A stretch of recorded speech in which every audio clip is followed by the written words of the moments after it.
చూడండి, రేపే 3వ విడత రుణమాఫీ వైరాలో ప్రారంభించబోతున్న సీఎం రేవంత్ రెడ్డి 14 లక్షల మందికి 2 లక్షల వరకు రుణమాఫీ. రాష్ట్రంలో 3వ విడతగా 2 లక్షల వరకు రుణమాఫీని ముఖ్యమంత్రి రేవంత్ రెడ్డి స్వాతంత్ర దినోత్సవ సందర్భంగా గురువారం ఖమ్మం జిల్లా వైరాలో జరిగే బహిరంగ సభలో ప్రారంభించబోతున్నారు. ఆ వెంటనే రైతుల ఖాతాల్లో నిధులు జమ కాబోతున్నాయి. సీఎం రేవంత్ రెడ్డి హైదరాబాద్లో 15 ఆగస్టు వేడుకల్లో పాల్గొన్న తర్వాత హెలికాప్టర్లో వైరాకు పయనమవుతారు. అక్కడ సీతారామ ప్రాజెక్టు ప్రారంభోత్సవం అనంతరం జరిగే బహిరంగ సభలో రుణమాఫీ ప్రకటిస్తారు. రుణమాఫీకి అర్హమైన ఖాతాలు మొత్తంగా 32.50 లక్షలు ఉన్నట్లు వ్యవసాయ శాఖ గుర్తించింది. ఈ మేరకు ప్రభుత్వం బడ్జెట్లో నిధులు కేటాయించింది. జూలై 18వ తేదీన మొదటి విడతగా 1 లక్ష వరకు ఉన్న రుణాన్ని రైతు కుటుంబాలన్నింటికి ఏకకాలంలో మాఫీ చేసేసిందట. ఎట్లా రాస్తారా భయ్? ఇంకా చాలామంది రైతులు 1 లక్ష వరకు ఉన్న వాళ్ళకి ఇంకా మాఫీ కాలే. నిన్న ఒక కాలర్ నాకు ఒక ఆయన ఫోన్ చేసిండు, అరే మా ఊర్లో 400నే 130 మందికి అయింది, ఇంకా చాలామందికి కాలేదని అడుగుతున్నారు. కారణం ఏంటి? మళ్ళీ గవర్నమెంటే ఒప్పుకుంటుంది, లేదు నిజమే 18,000 మందికి ఫస్ట్ విడతలో అయిన వాళ్ళకి రుణమాఫీ కాలే, ఇంకో 15,000 మందికి రుణమాఫీ కాలే, మొత్తం 30 లక్షల 30,000 మందికి ఇంకా రుణమాఫీ కాలేదని వీళ్ళే చెప్తున్నారు. మరి ఎప్పుడు అవుతుంది? ఏమనంటే టెక్నికల్ ప్రాబ్లమ్స్ ఉన్నాయి. ఎంతసేపు అండి వీటిని సార్ట్అవుట్ చేయడానికి? ఎవరికైతే రుణమాఫీ కాలేదో ఆ గ్రామంలో ఒక గ్రామ సభ పెట్టి అధికారులంతా అక్కడికి పోయి, మీరు ఆల్రెడీ వ్యవసాయ అధికారులను పెట్టిరు కదా, ఆ వ్యవసాయ అధికారులు వీళ్ళంతా అక్కడికి పోయి ఫలానా వ్యక్తి నాకు రుణమాఫీ కాలేదు అంటారు. ఎందుకు కాలే? అక్కడ ఓపెన్ చేసి చూస్తే అయిపోయా. అవునా, ఈయనకు భూమి ఉందా? ఉన్నది. ఈయన లోన్ తీసుకున్నాడా? మీ దగ్గరనే ఉంది, రిపోర్ట్ తీసుకున్నాడు. ఈయన ఆయనే చేసేయండి, అయిపోతుంది, టిక్ పెట్టండి, రైట్ మార్క్. ఇంకా మీకు ఏమన్నా అనుమానం ఉంటే విచారించండి. ఇది చేయడానికట రోజుల తరబడి అవుతుంది. ఇప్పుడు 2 లక్షలు అయిపోయింది, 2 లక్షలు దాటిన వాళ్ళకు కూడా అయితేట్టున్నది. ఇప్పుడు మీరు ఎవరికి ముందుగా న్యాయం జరగాల? 2 లక్షల వరకు రుణం తీసుకున్న వాళ్ళు ఎంతో కొంత ఆర్థికంగా కొంత బలంగా ఉన్న వాళ్ళు ఉంటారు. 1 లక్ష లోపు రుణం తీసుకున్న వాళ్ళే కదా అత్యంత పేదరికంలో ఉన్నవాళ్ళు, నిరుపేదలు. వాళ్ళేమి ఎకరం 2 ఎకరాలకి మీరు 1 లక్ష 2 లక్షలు లోన్ ఇయ్యరు. వాళ్ళకి ఏమైనా 30,000 40,000 ఎంతో కొంత లోన్ ఇస్తారు. అందులో కూడా మాఫీ కాని వాళ్ళు చాలామంది ఉన్నారు. మరి వాళ్ళకి మాఫీ చేయాలి కదా. మీరు చెప్పిన లెక్క ఎంత? 31,000 కోట్ల లెక్క చెప్పారు. అయింది ఎంత? 18,000 కోట్ల దగ్గర ఆగిపోయింది. మీరు తప్పుడు ప్రచారం చేసి రానాడు. మేము ముందు నుంచి చెప్తున్నాం. ఇప్పుడు ఎవరైనా ప్రొఫెసర్ జానయ్య గారు కూడా ముందు నుంచి చెప్తున్నారు, క్రాప్ లోన్స్ అన్నారు ఇది 18,000 20,000కి మించదు అని. 2-3 ఇంటర్వ్యూస్ కూడా చేసినాం మేము. కానీ మీరు పొలిటికల్ పార్టీ కాబట్టి మీరు 31,000 కోట్లను ప్రచారం చేసుకున్నారు. మీరు మొత్తం రిలీజ్ చేసిన అమౌంట్ చూస్తే 18,000 కోట్లు దాటలేదు. ఇప్పుడు 2 లక్షల లోపు ఉన్న వాళ్ళకి చేస్తారు. ఇది అయిపోగానే 2 లక్షల వరకు ఉన్న వాళ్ళు ఎవరెవరైతే ఉన్నారో వాళ్ళు పై అమౌంట్ కడితే 2 లక్షల వరకు కూడా చేసేస్తారు. 2 లక్షలకు పైన ఉన్న వాళ్ళు ఎంతమంది అయినా సరే, కట్ ఆఫ్ ఏం లేదు దీనికి. 2 లక్షల 3 లక్షలు లేదు, పైన ఉన్న అమౌంట్ మొత్తం కట్టేస్తే ఈ 2 లక్షలు మాఫీ అవుతుంది. వాళ్ళకు కూడా చేయడానికి రెడీగా ఉన్నారు. మరి 1 లక్షలోపు ఉన్న వాళ్ళకు కూడా ఇంకా మాఫీ జరగలేదు కదా, వాళ్ళు ఎందుకు ఇంత తాత్సారం చేస్తున్నారు? సమాధానం చెప్పాలి. ఒకసారి చూడండి, 11,14,412 మంది రైతులకు 6,034 కోట్లు విడుదల చేసింది. జూలై 30వ తేదీన అసెంబ్లీ ప్రాంగణంలోనే 2వ విడత రుణమాఫీ కార్యక్రమం అమలు చేసింది. 1 లక్ష నుంచి 1.5 లక్షల వరకు ఉన్న రుణాన్ని రైతు కుటుంబాలకు మాఫీ చేసింది.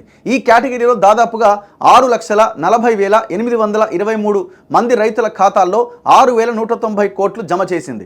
12 రోజుల్లోనే దాదాపు 17,55,000 మంది రైతుల కుటుంబాలకు 12,000 కోట్లకు పైగా రుణమాఫీ నిధులు జమ చేయడం తెలంగాణ చరిత్రలో ఇదే మొదటిసారి అని ప్రభుత్వం వెల్లడించింది. ఇక 3వ విడతలో 1,50,000 నుంచి 2 లక్షల వరకు ఉన్న పంట రుణాల మాఫీ చేస్తూ రైతు కుటుంబాల బ్యాంకు ఖాతాల్లో ఈ నిధులు జమ చేస్తారు. 3వ విడతలో 14,45,000 మంది రైతులకు రుణమాఫీ అవుతుందని అంచనా. దగ్గర ఇది 6,000 కోట్లు అనుకుందాం. 6 × 18 స్టాప్. ఇంకా అంతకుమించి ఏముండదు పెద్ద. ఇంకో 1,000-1,500 కోట్లు అటు ఇటు ఉంటే ఉండొచ్చు, కానీ 18,000 కోట్లకు మించి ఉండదు. సో తక్షణం ఎవరికైతే మాఫీ ఇంకా కాలే 40-50%కి మించి కాలేదని అంటున్నారు, ఆలోచించాలి, ఇమీడియట్గా రివ్యూలు పెట్టాలి. ఇప్పుడు వ్యవసాయ శాఖ మంత్రి రెస్పాండ్ అవ్వట్లేదని కాదు, ప్రతి సందర్భంలో ఆయన ప్రెస్ మీట్ పెడుతున్నాడు, మాట్లాడుతున్నాడు. ఆయన చెప్తున్నాడు 30,000 మందికి కాలని, 40,000 మందికి కాలని. ఎందుకు ఇంకా ఎన్ని రోజులు పడుతుంది? అండ్ ఇంకొకటి ఇందులో ఇది పెద్ద స్కామ్ ఉన్నది. ఇందులో ఏం స్కామ్ ఉన్నది? ఈ సహకార సంఘాలు సొసైటీల ద్వారా ఎవరైతే లోన్లు తీసుకున్నారో రైతులు 10,000 20,000 లోన్లు తీసుకుంటే వాళ్ళు 80,000 90,000 తీసుకున్నట్టుగా లెక్కలు చూపిస్తున్నాయి. కేసులు బుక్ అయినాయి. ఇక్కడ మహబాదార్ ఏదో జిల్లా ఇది, నల్లబెల్లి మండలంలో అక్కడున్న పిఎస్సిఎస్లో సహకార సొసైటీలో దగ్గర 50 కోట్ల స్కామ్ జరిగింది. 50 కోట్ల స్కామ్ జరిగింది గత బీఆర్ఎస్ ప్రభుత్వంలో. ఏం చేస్తారు, ఆడ రైతుకేమో 10,000 ఇచ్చినట్టుగా చూపిస్తారు, ఆయనకు ఆ 10,000 చెక్కు చేతిలో పెడతారు. వీళ్ళు ఏం చేస్తున్నారు, ఆ బ్యాంకు అండ్ ఈ సంఘం మొత్తం కుమ్మక్క అయిపోయి, లీడర్లంతా కుమ్మక్క అయిపోయి, ఆ రైతుకి ఏం తెలుసు పాపం, రైతు ఎక్కడ సంతకం పెట్టమంటే అక్కడ సంతకం పెడతాడు. వీళ్ళు 80,000 90,000 డ్రా చేస్తున్నారు, అందులోంచి వీళ్ళు వాడుకుంటున్నారు. ఇప్పుడు ఏమైపోయింది, కాంగ్రెస్ ఒక మంచి పని ఏం చేసిందంటే మొత్తం పబ్లిక్ డొమైన్లో పెట్టింది. ఈ వ్యవసాయ శాఖ అధికారులు మొత్తం వాళ్ళకి లాగిన్స్ ఇచ్చారు, వాళ్ళంతా ఇది పెడుతున్నారు. ఈ రైతుకు మెసేజ్ వచ్చేసరికి అక్కడ వెళ్ళి చూసుకునేసరికి అయ్యా మీకు ఇంత ఉంది అందుకే కాలేదు, రకరకాల కారణాలు ఏవో చెప్తున్నారు. మరి ఆ ట్రాన్సాక్షన్ అంతా చూసేసరికి ఇదంతా నేనెప్పుడు తీసుకునే ఈ లోన్ అని రైతు కళ్ళు తేలేస్తున్నాడు. కొంతమంది అయితే ఏడుస్తున్నారు పాపం, అరే మాకు లోన్ మాఫీ కాలే, ఈడ వచ్చి చూస్తున్నావు నాకు ఈడ ₹1,00,000 లోన్ ఉందని ఇది కట్టమని నాకు నోటీసు అది మెసేజ్ వచ్చింది. ఇది 50 కోట్ల స్కామ్ జరిగింది అక్కడ. ఒక్కసారి ఈ వార్త కూడా వచ్చినట్టున్నది, ఒక్కసారి నేను మీకు చూపిస్తా. ఈ రుణమాఫీ మీద పెద్ద చర్చ జరగాల్సిన అవసరం ఉన్నది. 1 సెకండ్.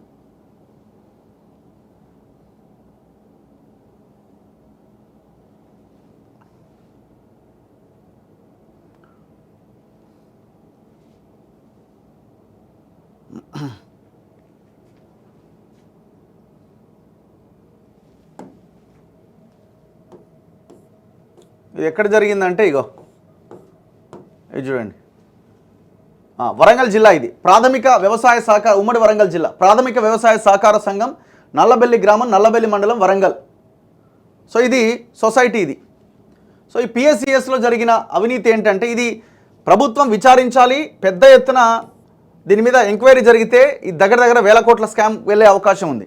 ఇగో సొంత ఊరి రైతులకే శటకోపం పెట్టిన చైర్మన్, పోలీసుల చేతుల్లో నల్లబెల్లి పిఎస్సిఎస్ వ్యవహారం, కొనసాగుతున్న పిటిషన్ల పరంపర, బాధితుల కాళ్ళు మొక్కుతున్న పిఎస్సిఎస్ పాలకవర్గం, భారీ స్థాయిలో కుంభకోణం అంటున్న రైతులు. 50 కోట్ల స్కామ్ జరిగింది ఓన్లీ ఇక్కడనే. వీళ్ళు ఎవడెవడున్నాడో చూడాలి. ఇగో విత్ ఎవిడెన్స్తో మన దగ్గర అన్ని ప్రూఫ్స్ ఉన్నాయి, అవన్నీ నేను మీకు చూపిస్తా. ఏం జరిగిందంటే ఇప్పటికే 20 పిటిషన్లు పోలీస్ స్టేషన్కి వచ్చినాయట. పిఎస్సిఎస్ చైర్మన్ చెట్టుపల్లి మురళీధర్ రావు స్వగ్రామమైన నందిగామ గ్రామంలో గిరిజన రైతు కుటుంబానికి శటకోపం పెట్టారు. నందిగామ గ్రామంలో భూక్య రాములు మమత అనే దంపతులకు 10 ఎకరాల వ్యవసాయ భూమి ఉంటే మధ్యవర్తి ద్వారా ఆ పాస్బుక్లు 2021లో పిఎస్సిఎస్ పాలకవర్గం తీసుకొని ఇరువురి దంపతుల పేరు మీద ₹4 లక్షల మంజూరు చేయించి బాధితులకు ఇవ్వకుండా 2 సంవత్సరాల అనంతరం ₹2,50,000 ఇచ్చి మీకు ఇంతే మంజూరైందని నమ్మబలికిరట. కావచ్చు అనే ఉద్దేశంతో గిరిజన దంపతులు ఇన్నాళ్ళు చూడగా నేటికి ఆ దంపతుల పేరు మీద మొత్తం లోను 4 లక్షలు ఉన్నదట. వాటికి మిత్తి మరో 1 లక్ష కలిపి ఇవాల్టి వరకు 5 లక్షల అప్పు ఉన్నదట.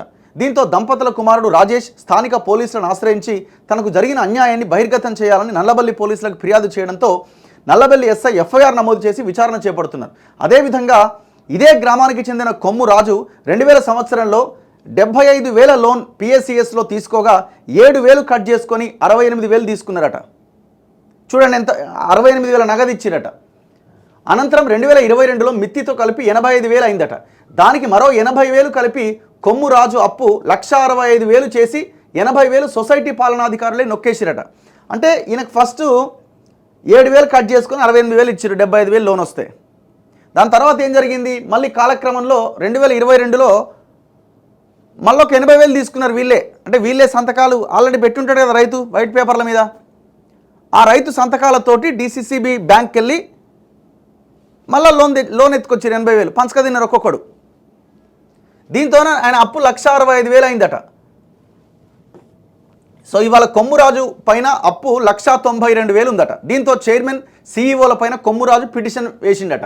మొత్తం నల్లబెల్లి పిఎస్సిఎస్లో 2,100 మంది రైతులు లోన్లు తీసుకున్నారని, ఇందులో సుమారు 50 కోట్ల కుంభకోణం జరిగిందని, దీనంతటికీ పాలకవర్గమే బాధ్యత వహించి మొత్తం 3,500 మంది రైతులకు తగిన న్యాయం చేయాలని పలువురు డిమాండ్ చేస్తున్నారు. ఎంత ఘోరం చూడండి. ఎంత దారుణమైన విషయం ఇది. అందుకే రాష్ట్ర ప్రభుత్వం ఇమీడియట్గా దీని మీద ఒక కమిటీ వేయాలి. పిఎస్సిఎస్లో జరిగిన అవినీతి, ఇది రుణమాఫీ అండ్ రైతులకు సంబంధించిన లోన్ల విషయంలో పెద్ద స్కామ్ ఇది. ఒక్క మండలంలోనే ఇది జరిగి పరిమితమైందని అనుకోవడానికి వీల్లేదు. రాష్ట్ర వ్యాప్తంగా మండలానికి ఒకటిగా ఉన్న ఈ పిఎస్సిఎస్లో సహకార సొసైటీలో స్కామ్ జరిగిందన్న అనుమానాలు ఉన్నాయి మెజారిటీ పిఎస్సిఎస్లో. ఇప్పుడు ఏం జరుగుద్దంటే బేసిక్గా ఈ పిఎస్సిఎస్లు ఈ సహకార సొసైటీలకి ఒక చైర్మన్ని ఎన్నుకుంటారు, ఎలక్షన్ పెట్టి ఆ రైతులు. ఒక చైర్మన్తో పాటు ఇక్కడ సిఇఓ ఉంటాడు, ఆపరేటర్ ఉంటాడు. ఈ రైతులు ఏం చేస్తారంటే లోన్ కోసం వీళ్ళని సంప్రదిస్తారు, మాకు ఇట్లా లోన్ కావాలి అది. దీనికి అనుసంధానంగా ఈ డిసిసిబి బ్యాంక్ ఆధ్వర్యంలో ఇవన్నీ నడుస్తూ ఉంటాయి. వీళ్ళు ఏం చేస్తారంటే ఈ గ్రామాల్లో అక్కడ ఉన్నటువంటి వాళ్ళ ఆ లోన్కి సంబంధించిన వాళ్ళ వివరాలు ఎవరెవరికి కావాలన్న డేటా తీసుకొని ఈ డిసిసిబి బ్యాంకుని సంప్రదిస్తే రైతు ఇక్కడ వీళ్ళు అప్లై చేసుకున్న రైతు మళ్ళీ బ్యాంకుకి వెళ్తాడు. బ్యాంకుకి వెళ్ళి ఆ బ్యాంకును సంప్రదిస్తే అప్పుడు వీళ్ళు ఇచ్చిన డేటా ఆధారంగా బ్యాంకు అప్పుడు లోన్ ఇష్యూ చేస్తుంది. ఈ బ్యాంకు ఈ మొత్తం ఇదంతా కుమ్మక్క అయిపోయి ఈ దందా నడిపించారు. ఒక్క మండలంలోనే ఒక పిఎస్సిఎస్లోనే 50 కోట్ల అవినీతి జరిగింది. నేను ఆ వీడియోలో ఒక్కసారి మీకు చూపిస్తాను, చూడండి ఎంత ఘోరంగా ఉన్నదంటే పరిస్థితి. ఇగో కంప్లైంట్స్, ఇగో శ్రీయుత గౌరవనీయులైన నల్లబల్లి పోలీస్ స్టేషన్ ఎస్హెచ్ఓ గారికి నమస్కరించి రాయినదేమనగా, నేను భూక్యా రవి భద్రు, వయస్సు 40 సంవత్సరాలు. ఇగో ఏమంటుండు, నాకు గల state bank of India bank అకౌంట్లో 80,000 తీసుకొని ఉంటిని. ఇట్టి విషయమైన నేను తెలంగాణ గవర్నమెంట్ ఇచ్చిన రుణమాఫీ స్కీమ్ ద్వారా నా యొక్క క్రాప్ లోన్ మాఫీ అయిందా అని ఎంక్వైరీ కోసం బ్యాంకును సంప్రదిస్తే నా యొక్క లోన్ మాఫీ కాలే. ఈ విషయం పైన నన్ను నల్లబెల్లి మండల శాఖ నల్లబెల్లి అగ్రికల్చర్ ఆఫీస్ నందు ఎంక్వైరీ చేయమని సలహా ఇవ్వగా సంబంధిత ఎంక్వైరీ అగ్రికల్చర్ ఆఫీసర్ నందు చెక్ చేయగా నా పేరు మీద డిసిసిబి వరంగల్ అకౌంట్లో క్రాప్ లోన్ ద్వారా లోన్ ఇచ్చినట్టుగా బకాయి ఉన్నట్టుగా తేలిందట. ఎంత అప్పు ఉందా అంటే 1,00,000 రూపాయలైనా. ఈయన యాక్చువల్గా ఏంది, ఈయన లోన్ తీసుకుంది ఎంత తక్కువ తీసుకున్న 1,00,000 లోపు ఉన్నది. మొన్న 1,00,000 లోపు మాఫీ కాలే, ఎందుకు కాలేదని పోయిండట. పోయేసరికి 1,47,000 ఉందట.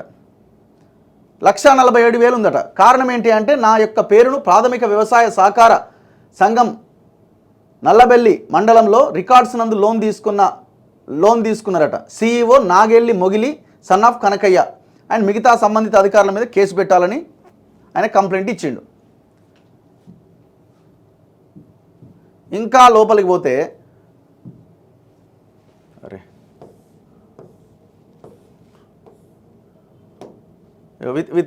విత్ ఎవిడెన్స్తో పాటు మన డీటెయిల్స్ ఉన్నాయి చూడండి. ఇగో రవి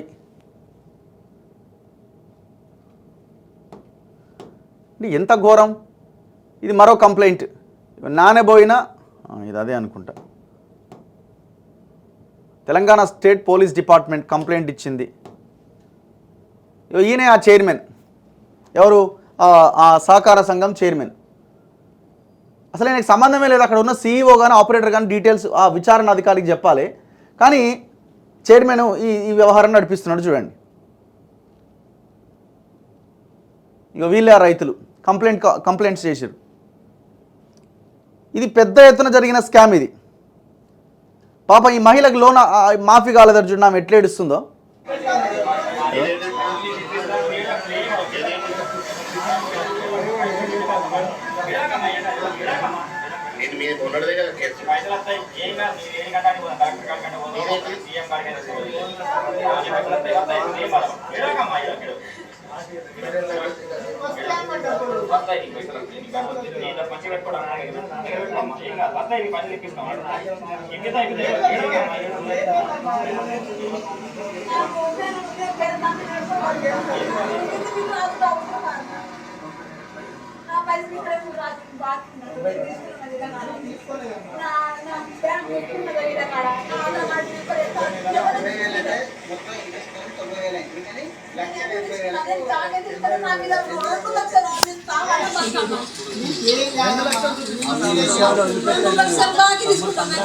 అడ్డం పడ్డా ఇక్కడ మందు తాగి ఇక్కడ పడ్డా అడ్డం ఏమైనా చచ్చిపోతాయో దాన్ని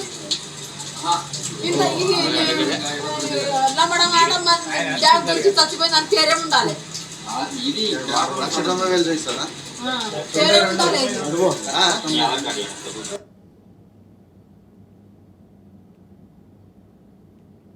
బ్యాంక్ లో బాకీ ఉన్నది, ₹1,00,000 బాకీ ఉన్నా. ఆ బాకీ అందరికి ₹1,00,000 మాఫీ అవుతా అంటే నేను కూడా వచ్చిన అడిగితే నాకు నీకు మాఫీ కాలేదమ్మా అన్నాక రైతులు ఎంత కాడ తీసుకుని వీళ్ళే అంటే వీళ్ళ కాడ ఆడపోయి అడిగితే అంటారు కదా వాళ్ళు, నీకు 2,90,000 బాకీ చూసేట్లా తీసుకున్నట్టు చూపిస్తానమ్మా అని వాళ్ళు అన్నారు. రైతు వేదిక కాడ అన్నారు. అంటే మళ్ళీ ఆడపోతే మళ్ళీ అట్నే వాళ్ళు లేదు రాలేమని కానీ అన్నారు. వీళ్ళు ఎడుచుకుంటా పోయినా ఎడుచుకుంటా రాబోయే వాళ్ళు వీళ్ళు అనుకుంటాను. నేను వచ్చి నిలబెట్టను పెట్టే అన్న వచ్చి గురించి మాట్లాడతాడు. అమ్మ నీ మంగమ్మ కదా బోయినాపురం మంగమ్మ అంటాడు. బోయినాపురం ఆధార్ కార్డు ఇచ్చిండు కదా అయ్యా, ఆధార్ కార్డు నాది కదా, మరి నేను మీరు ఎందుకు ఇచ్చిండు? మీకు బాకీ రాయకుండా నాకు ప్రాబ్లం రాకపోదు కదా. 2,00,000 బాకీ మీరు రాదు, 3,00,000 రుణం మాఫీ కాకపోయి నాకు పైసలు కావాలి, మీ పేరు కానీ ఎట్లా బతకాలని నేను అంటే ఆన్లైన్ నెంబర్ ఇది చేసిన బతాయి అది అనుకుంటా అంటే అనుకుంటా నాతో కొనుక్కుంటా వచ్చిందా లేదా? మీరు అందరు తిన్నారు ఇక్కడ, అందరు ఉన్నారు. మీ అన్న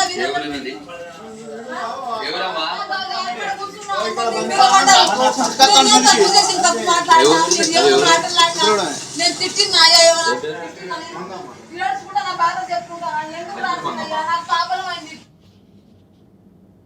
వీళ్ళంతా ఇప్పుడు ఈయన బీఆర్ఎస్ నాయకుడు ఈయన ఎవరు చైర్మన్ ఎవరైతే ఉన్నారో మురళీధర్ అది రాకుండా నా జిమ్మేదారు.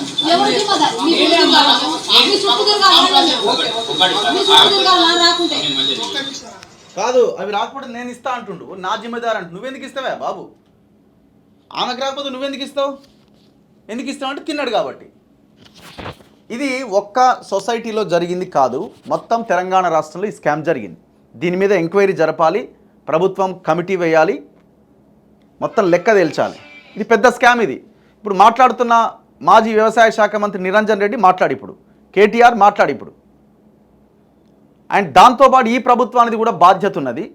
ఎవరికైతే రుణమాఫీ కాలేదో మీరు 31,000 కోట్ల లెక్క చెప్పారు. సరే 31,000 కోట్లు లేదు, 18,000 కోట్లే ఉందనుకుందాం. మరి మీరు ప్రకటించిన 18,000 కోట్ల మాఫీ కూడా ఇంతవరకు జరగలే. సరే ఇంకొక 2 లక్షల వరకు అన్నది ఇంకా 6,000 కోట్లు ఇంకా కాలేదనుకోండి, ఆగస్ట్ 15కి అవుతుంది. ఇప్పటి వరకు ప్రకటించిన 12,000 కోట్లలో చాలామంది రైతులకు, వేల మంది రైతులకు ఇంకా రుణమాఫీ కాలేదు. ఎందుకు కాలేదు ఆన్సర్ చేయండి. ఎప్పుడు చేస్తారో కూడా చెప్పండి తొందరగా. ఇంకెందుకు లేట్ అవుతున్నదో కూడా సమాధానం చెప్పండి దయచేసి.